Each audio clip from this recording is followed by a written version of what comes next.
αξιότιμοι κύριοι εκπρόσωποι των αρχών, υπουργοί, βουλευτές, δήμαρχοι και των λοιπών υπηρεσιών των διοικητικών της πόλεως και της περιοχής μας, ενοξότατοι Άγιοι αξιωματικοί του στρατού, της αεροπορίας, του ναυτικού, του λιμενικού σώματος, του πυροσβεστικού σώματος και λοιποί εκπρόσωποι των αρχών, δικαστικοί, εκπαιδευτικοί.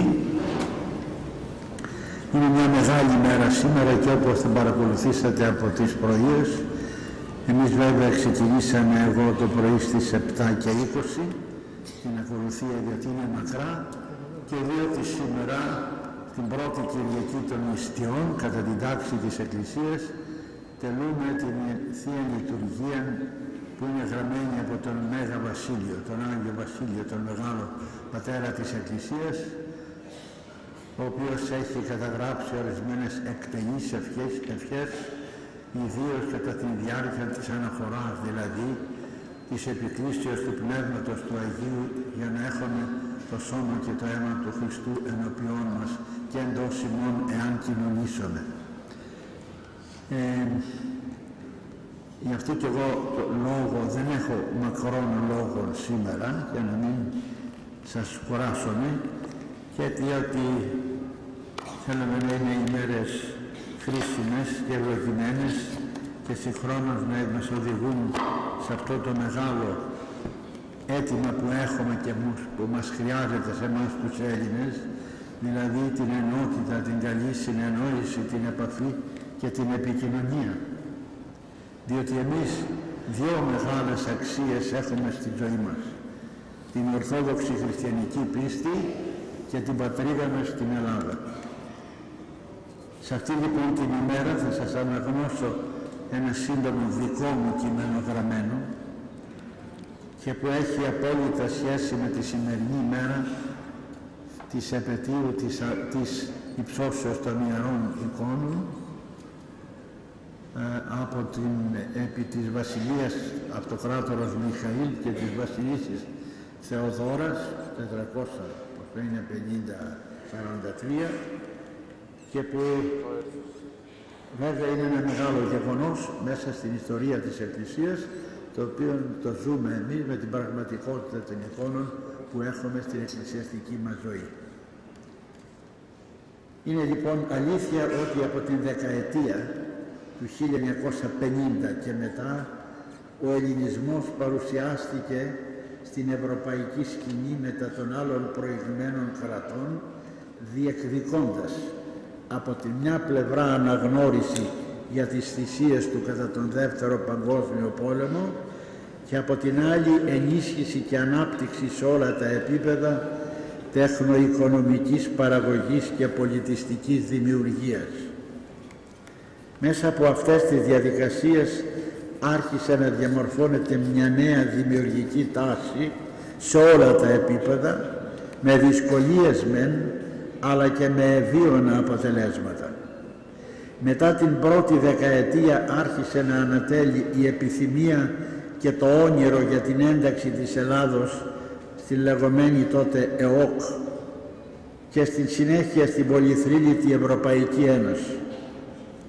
Οι Έλληνες επιστήμονες από τη μια πλευρά με την επιθυμία των μετεκπαιδεύσεων στην Ευρώπη και οι άνεργοι συμπατριώτες μας εργάτες για ανέβρεση δουλειάς στις χώρες της Βόρειας Ευρώπης άνοιξαν τις πύλες για ελληνοευρωπαϊκή επικοινωνία με νέα όνειρα και οράματα.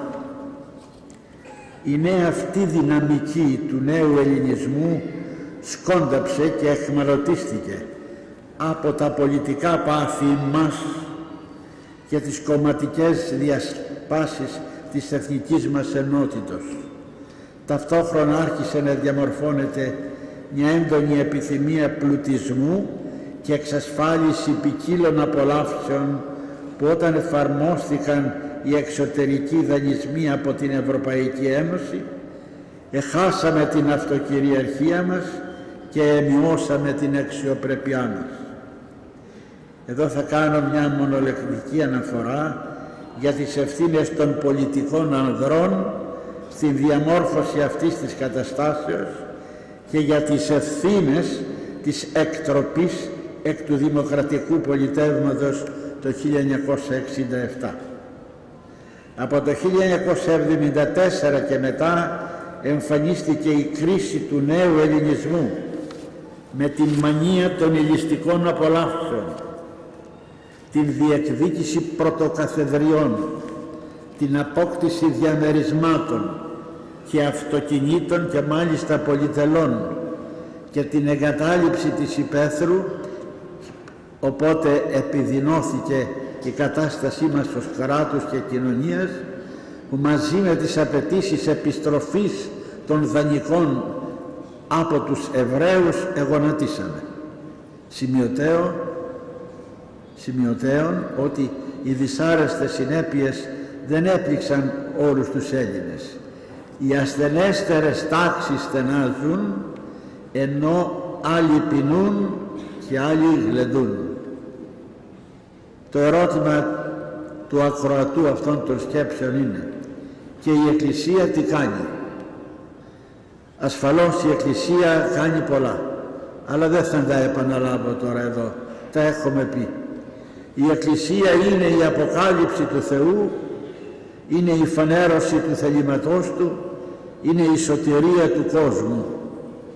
Η Εκκλησία δεν είναι απλή γνώση, είναι αλήθεια. Δεν είναι ο νόμος, αλλά είναι η χάρις. Δεν είναι ο επίγειος τόπος μόνον, είναι και ο ουρανός. Δεν είναι ο κοινός χρόνος. Η Εκκλησία είναι η αιωνιότητα. Η Εκκλησία είναι η διάπλατη αγκαλιά από τα αιματωμένα χέρια και την πλευρά του εσταυρωμένου Ιησού Χριστού. Εάν ο άνθρωπος δεν πιστεύει στην αιωνιότητα και στη σωτηρία, δεν μπορεί να καταλάβει τι είναι η Εκκλησία.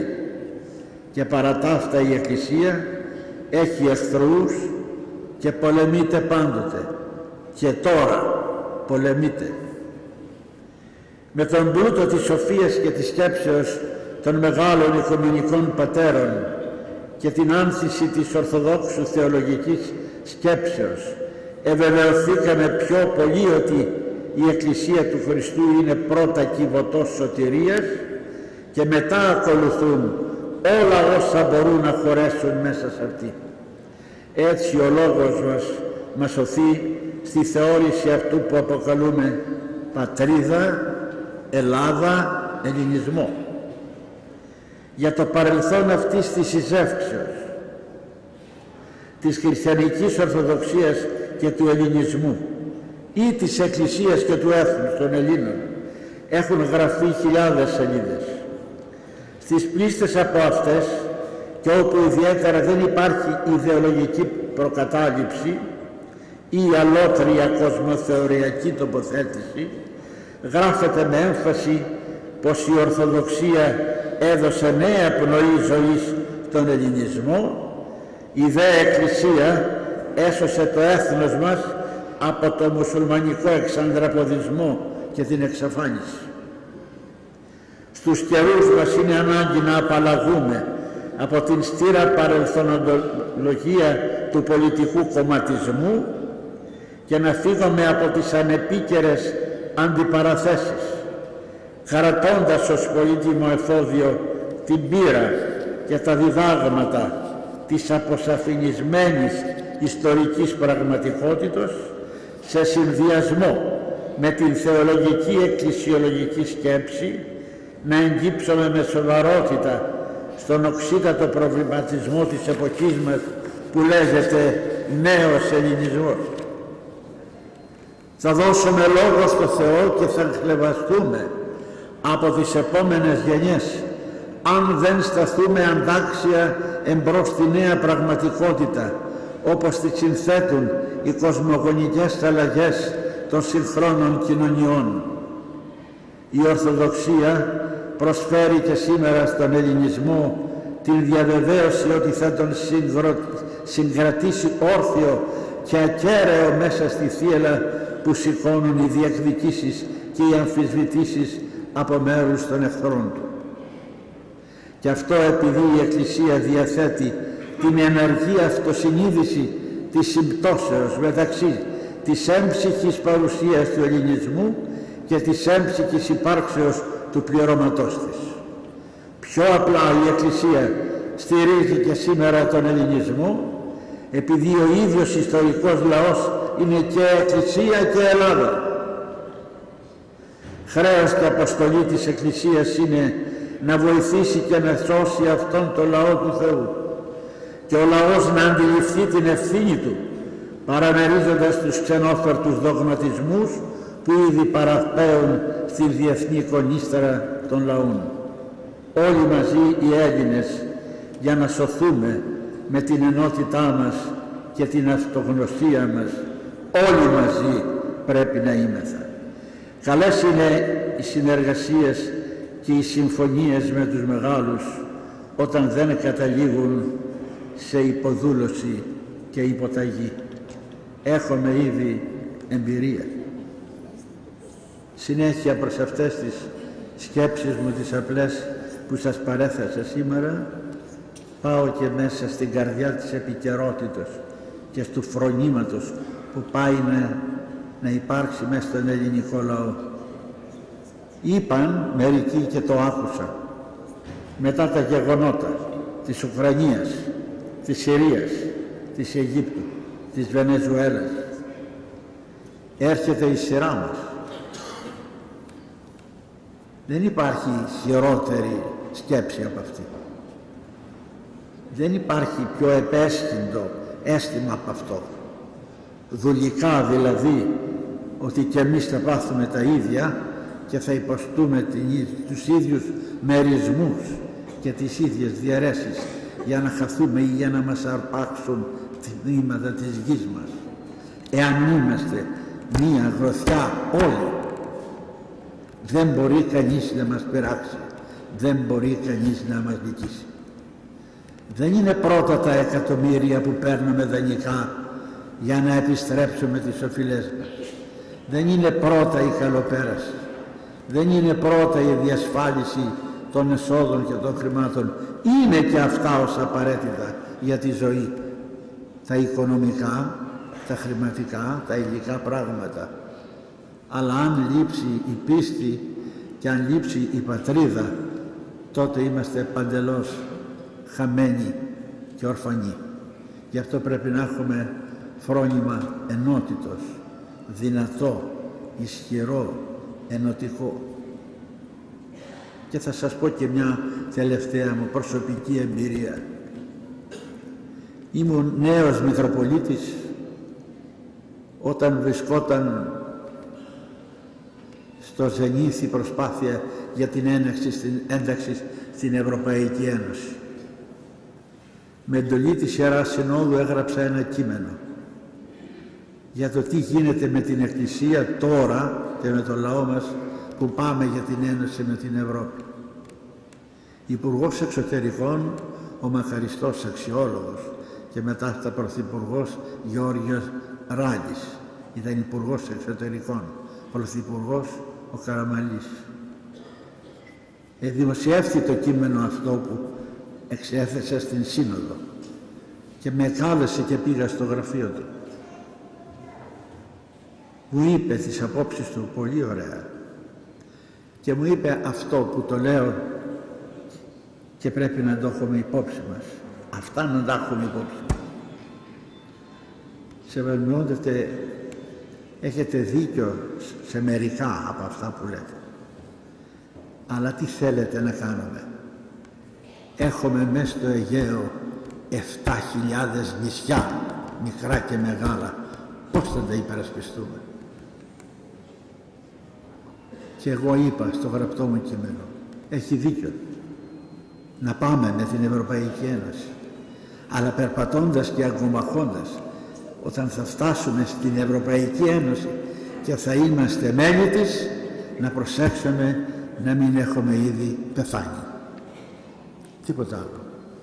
Μέσα σε αυτή την ημέρα της υψώσεως των εικόνων, που είναι ο μεγάλος πνευματικός θησαυρός και πλούτος της Εκκλησίας, του πολιτισμού και των Ελλήνων και όλων των χριστιανών, πλην των Προτεσταντών που δεν δέχονται τις εικόνες παρά μόνο το σημείο του Σταυρού, η Ρωμαιοκαθολική Εκκλησία, η Ορθόδοξη Εκκλησία, αισθανόμεθα σήμερα εμείς οι Ορθόδοξοι ιδιαίτερη συγκίνηση και ευγνωμοσύνη προς τον Θεό, προς τους πατέρες μας, προς τους άρχοντες και προς όλους εκείνους που μας εχάρισαν αυτήν την μεγάλη χαρά να μπορούμε να βλέπουμε το Χριστό, να βλέπουμε την Παναγία, να βλέπουμε τους Αγίους, να βλέπουμε τα σύμβολα, να βλέπουμε μέσα στους ναούς μας γεγονότα μέσα από τη ζωή της Εκκλησίας που ανοίγουν την καρδιά μας και μας ενισχύουν στον αγώνα μας για τη ζωή. Δόξα τω Θεώ, εάν μπορούμε να πιστέψουμε, όσοι θέλουν το πιστεύουν, ότι κάποιες χαραμάδες ελπίδων έχουν ανοίξει για να πάμε καλύτερα στη διευθέτηση των διαφορών μας των οικονομικών με την Ευρωπαϊκή Ένωση, να ξέρετε ότι θα φτάσουμε πάρα πολύ καλά εκεί, αλλά η Ελλάδα και κάθε χώρα, και η Βουλγαρία και η Ρουμανία και η Ιταλία και οι πάντες, οι πάσες χώρες θα είναι ό,τι σήμερα οι πολιτείες της Αμερικής. Αυτό είναι το σχέδιο για την Ευρώπη. Να γίνει μια νέα παρουσία στον κόσμο Ηνωμένων Πολιτειών Ευρωπαϊκών, με όλα τα κράτη, με όλους τους λαούς, με το ίδιο νόμισμα, με τις ίδιες προϋποθέσεις. Προ αυτών όλων, αυτό που παραμελείται τελείως στην άκρη είναι η υπόθεση της θρησκείας, γιατί περισσότεροι από αυτούς δεν πιστεύουν. Κάποιοι άλλοι που είναι φοβούνται τους διωγμούς, δεν θέλουν να μιλήσουν για ποιους, και από εκεί και πέρα και πάλι τα πράγματα δυσκολεύουν. Πάνω από την ανθρώπινη αδυναμία είναι η δύναμη του Θεού. Πάνω από την ανθρώπινη απελπισία είναι η ελπίδα που μας δίνει ο Χριστός. Και πάνω από τις αγωνίες για το ότι δεν θα περάσει καλά και ευλογημένη η ζωή μας, έχουμε τις ευλογίες της Εκκλησίας για να πάνε όλα καλά και ευλογημένα. Ο Χριστός να είναι πάντα λυτρωτής μας, η Παναγία να είναι η μεσητριά μας και αυτή που προσεύχεται εις τους ουρανούς για μας, οι Άγιοι επίσης για μας και οι Άγγελοι να μας συναντεύουν στην παρούσα ζωή. Και όταν κάποτε θα φύγουμε από τον κόσμο αυτό, να έχουμε το μεγάλο προνόμιο να βρεθούμε στη Βασιλεία του Θεού, όπου εκεί υπάρχει μόνο η χαρά και η ευλογία. Έθι πολλά. Αμήν.